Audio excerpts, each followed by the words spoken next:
The voice inside of your heart and your head, you know will talk you through all these days. Hey everyone, I am so glad you took the time to click on this video, and I would like to take a moment to thank our sponsor, Keynotes. Keynotes is the bestest friendship accessory ever, coming soon. I would also love for you to leave an encouraging comment below for the woman I'm interviewing today. She has taken a really, really difficult situation in her life and turned it into a life-changing institution for so many families, and she deserves those words of support. Enjoy.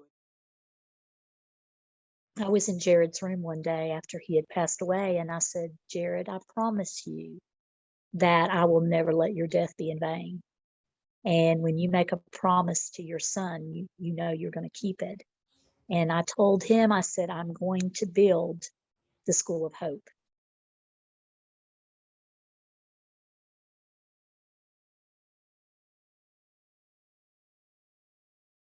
My name is Gena Sims. I'm the founder of the Autism Theater Project, and today I'm speaking with Amy Sparks, who is the founder of the School of Hope. She's very inspiring. Amy, can you tell us about yourself and about your school? Well, yes, thank you, Gina, for even having the opportunity to speak with you. I appreciate that. I am the co-founder for the School of Hope here in Fayetteville, North Carolina, and we are a school that specifically services children who have the diagnosis of autism. And we find that our school is very unique because we're really the only school here in Fayetteville who specializes working with children who have autism. Our class size is, I think, very it's very appropriate for our students because we have very small classes, such as having like maybe 6 children in a class with a teacher and a teacher assistant, along with RBTs, registered behavior technicians, and also board certified behavior analysts who come in and look at our program and what we're doing with their students or with their client. You've got to know that if a child has to touch the door 4 times before they can come into the room, it's okay if they touch the door 4 times, because guess what? They can learn and go about their business, and we understand it. And we know that, all kids are not the same who have autism. Every child who has autism is very unique. And we really try to focus on their talents and what they can do, not what they can't do. Can you share with us what inspired you to start the School of Hope?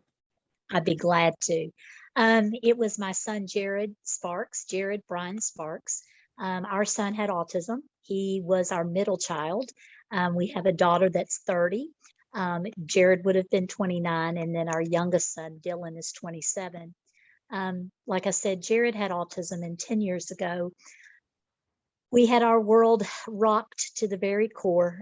We lost our son in an accident, and Jared passed away on June the 10th, 2011. And as a parent, I don't think there's any greater gut-wrenching hurt that a parent can go through than to lose a child. And my husband and I both it was devastating to both of us. And so I was in Jared's room one day after he had passed away, and I said, Jared, I promise you that I will never let your death be in vain. And when you make a promise to your son, you know you're going to keep it. And I told him, I said, I'm going to build the School of Hope. I'm going to open a school for autistic kids to honor your memory. And that's why we did what we did. When you were raising your son, what would you say were the biggest lessons you learned raising your son with autism?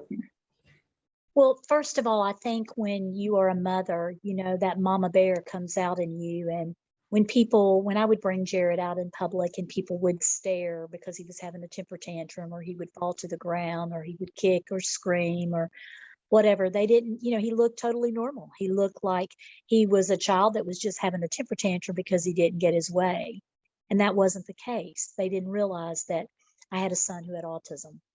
And, like I said, as a parent, that was really hard because there were times where I would look at people and I'd say, he has autism, stop staring, basically, stop being so rude. And when you're going through that, nobody understands unless they've gone through it as a parent themselves. And I think that's why parents, they cling to each other for support. Because another mother speaking with another mother who has gone through a temper tantrum or has dealt with the same behaviors can give good advice, what they did, what worked, what didn't work. But also they can find that emotional and mental support.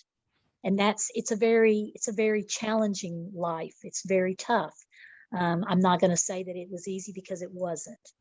But it was rewarding in the fact that I thought that I was teaching Jared, but all the while Jared was teaching me. He was teaching me to be accepting of others who are different, not to make judgmental assumptions just because you see a child acting in a certain way. You really don't know what the situation is until you've walked in that person's shoes. He taught me to love unconditionally. There was no time that he didn't love me. I'd always ask him, "Who's your best friend?"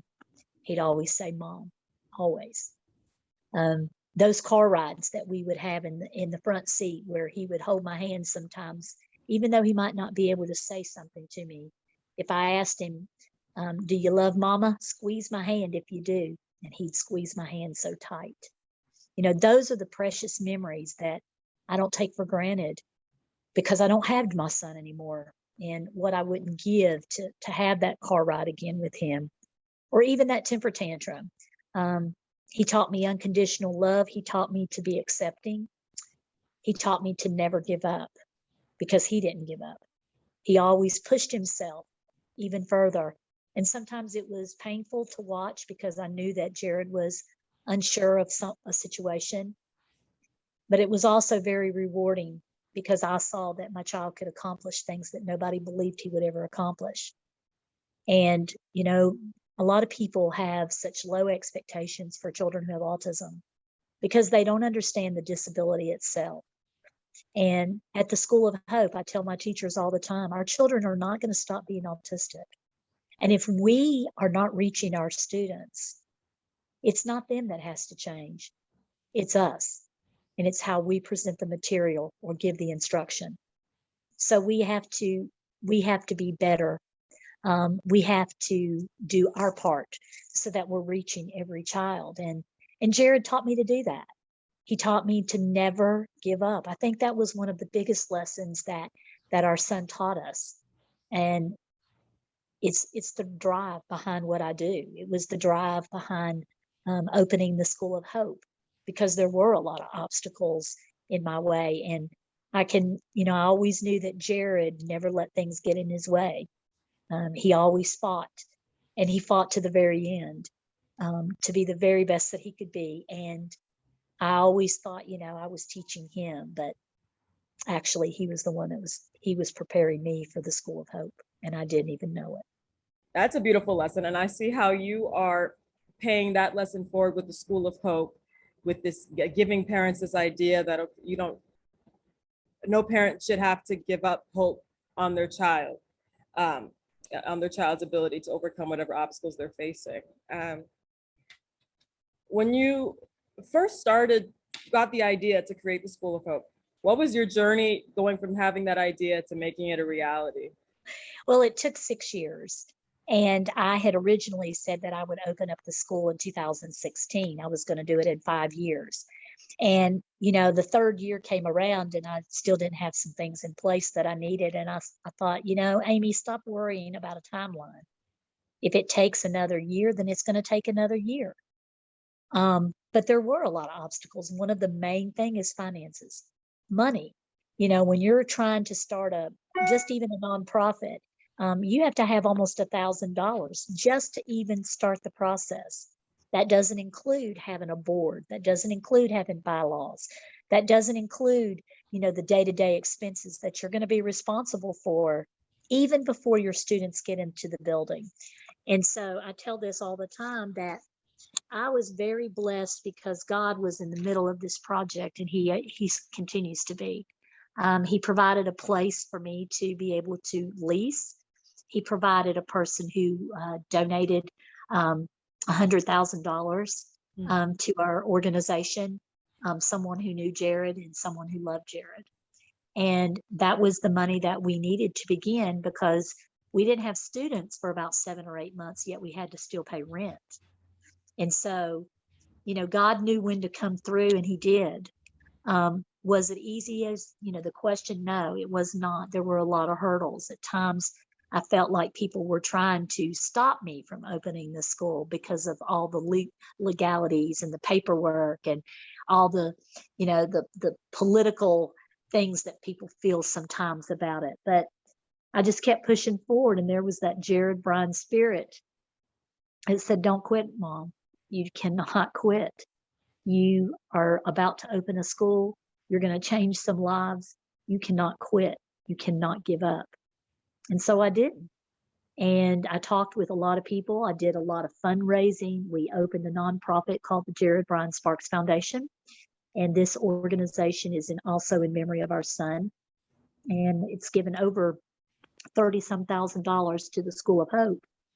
And that's what we needed. Finances was the biggest thing, because when you're starting something to this magnitude, you got to have money. And, there were some times that people were very giving. And then there were other times that I understand, the economy, or being without a job, or, bills that you have to take care of, bills that you have to pay yourself. And so sometimes people were not able to give. It wasn't that people weren't generous, because there were people that were generous, people who wanted to see us be successful, people who wanted to see differences made in the lives of children who have autism. What is your biggest dream for the school in the future, like 10 years down the road? My biggest dream is that when I pass away, that the School of Hope continues on forever, and that people will love the school as much as I did, and honor Jared's memory, and that his memory will go on forever and ever. And my goal is always that we can service more students, but we do it the correct way. And I tell parents all the time, it's not about quantity, it's about quality. And I'm about quality. This is not a money-making scheme for me to make a ton of money, because I'm not. It's not about the money. It's so much more than the money. It's about making a difference in the life of a child, and knowing that you had an opportunity and you did something for that child. And that's what the School of Hope is. It's bringing hope to parents who've given up. Because a lot of our parents, they're beat down. They're worn out. They're tired. They're wondering if they'll ever have their old life back. And what they miss is the way things used to be. But I'm here to tell you that you can have a new life, and it can be better than you ever thought it could be, with the right kinds of treatment, the right kinds of help, the right kinds of parental involvement, those kinds of things. That's what makes it a success. How would you compare the way your school operates to the way special education departments operated in the schools that you took Jared to? Class size. They can't find teachers, and so they bunch everybody together, and they throw, children who have extreme behaviors, not because they're autistic, but because they have psychological issues, and they don't address each issue. And so class size is 3 times what it should be legally. We set our teachers up for failure because we put an autistic child in a class where a teacher has absolutely no experience teaching a child with autism. And then the teacher becomes frustrated because she doesn't know what to do or how to reach the child. And then the child becomes frustrated because they don't know how to reach the teacher, or they may not be able to communicate to the teacher. And so it's kind of like a monotonous, just round and round and round. Who's going to really make a difference? Who's going to change things? There's always an issue with funding. There's always an issue with, why am I giving my child a test when I know that he's at a preschool level and you're going to give him a 6th grade test? That makes no sense. And so I think we have lost our way in public school sometimes because we're more concerned about a score than a child. We're all about, we got to meet that quota or that data. That data's got to show growth. And yes, I'm all about growth, but at what expense? And to whose expense is that going to happen to? Are we going to provide quality education the other 179 days that they're there? Or are we just going to throw things together and hope and pray that it works? And people don't understand, especially parents don't understand that if their child has an IEP, which is an individual education plan, they have rights. They're protected by federal law. And so a lot of times parents want to help their kids, but they don't even really know where to begin. And it can be overwhelming. I know I was there, but some parents, they're not willing to go the extra mile. They're not willing to make the extra phone call. They're not willing, to go and talk with the teacher. They're not willing to try to get ABA therapy or whatever therapy that their child needs, whether it be speech or OT or ABA therapy. So I think that's the differences that we see, with public versus private, the small classes, that definitely makes an impact. And also the experience of our teachers, because they have either autistic children themselves or they have worked with autistic kids before and they get it. That's the most important thing. They get it. If you were to tell the teachers who haven't had experience with autism before how to get it, how would you describe that? I would tell them to imagine that they have a light socket and they have 30 things that they need to plug in that light socket. That's how an autistic child feels when they may go out in public and they are so overstimulated by the lights, by the people, by the sounds, by the noise, by the touch of something. That's how our kids are.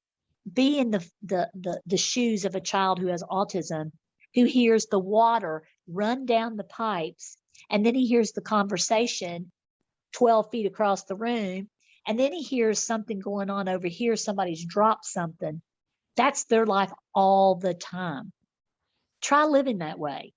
They're trying to tell you something, and yet the littlest thing, like, can you help me? You can't, you don't know what they're saying. You don't know what they need. They can't tell you that. Can you imagine how frustrating that would be for you to go to a foreign country and for you to not be able to tell somebody, help me, I need your help? It's a sensory overload. It can even be a stimuli around that is just too overwhelming for a child. It's that desire to have to finish a task before you can move on to the next one because you have such OCD behaviors, and that you can't even enjoy yourself until that task is accomplished. What was your experience like trying to help your students throughout this pandemic, dealing with possible school closures? During the pandemic last year, we stayed open the whole entire year. The only time that we closed was when we had somebody who had tested positive for COVID. The pandemic has changed me a lot. It's made me realize how lucky I am to be alive, how blessed I am, and to never take the kids and people that you love for granted because they can be gone in an instant. We made sure that we had social distancing.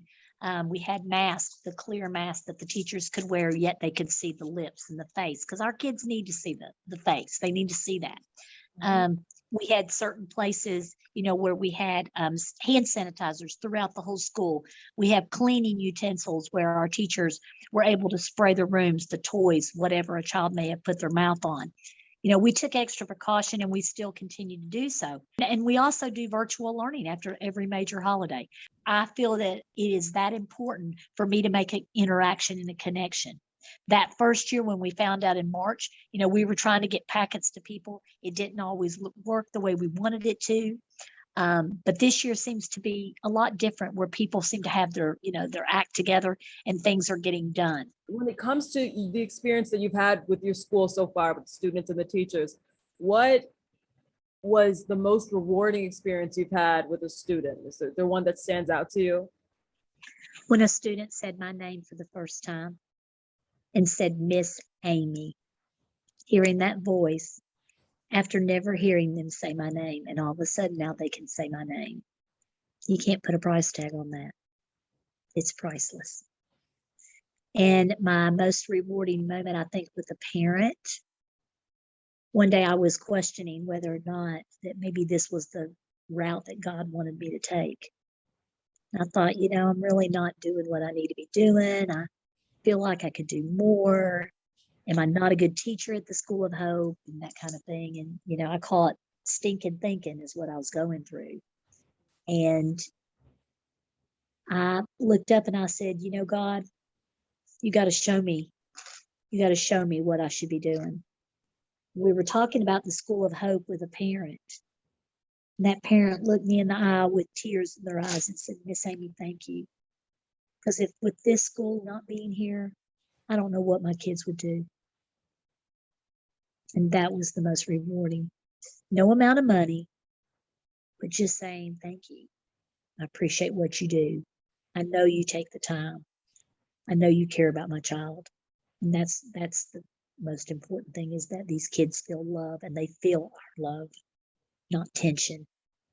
Describe the way of teaching, the teaching method that your teachers use that you think makes their teaching so effective. Lots of hands-on activities. In one classroom, I'll give you an example. They were studying about the mantle, the core, the crust. So the teacher went home and made balls of Rice Krispies with food coloring in them and had them in different colors to represent the crust, the mantle, and the core. And when you saw it, it was fantastic. But what a great way, instead of giving a worksheet, what a great way to learn about the inside of the earth. And they would have never gotten that from a worksheet. Could you describe the pairing process? Our kids need to see you as a person that they want to hang out with. And most of the time, when they feel very comfortable with you, then they're going to do anything you ask them to do because they want to make you proud. They want to work even harder because they know that they're going to get a reward. It may be something just like you did a great job today. That means so much to them. Pairing is important because it's the foundation for ABA. You don't have somebody come in there and start barking orders at them when they haven't established a routine or a relationship. Any other advice for parents of children with autism? I would close with this. It was Jared's favorite verse in the Bible. It was Matthew 19:26. With man, this is impossible, but with God, all things are possible. And that means when you've given up your last hope, God can do anything, and he can move mountains because I've seen him do it in my own life. That's powerful. That's very powerful. I love speaking to people who have such a solid sense of faith. It's very contagious. So it was great speaking with you. It was great talking with you. Yeah, thank you for everything that you are doing and everything that you're about and the messages that you're spreading. Thank you. Never give up. The voices that says listen to your heart. Every day's a brand new start. Make decisions in your life and make great visions come to life. Hey everyone, I hope you got as much out of listening to Amy talk as I did. She's a wonderful woman, so please leave that encouraging comment for her below that I talked about at the beginning of the video. Leave those words of support. I'd like to thank our sponsor once again, Keynotes, for making this video possible. Keynotes is the bestest friendship accessory ever, coming soon. Please, everyone, like the video, subscribe to our channel, Autism Theater Project, and to learn more about us, you can check out our website, www.autismtheaterproject.org, and feel free to contact us through our website if you'd like to get involved in what it is that we do. Have a wonderful rest of your day.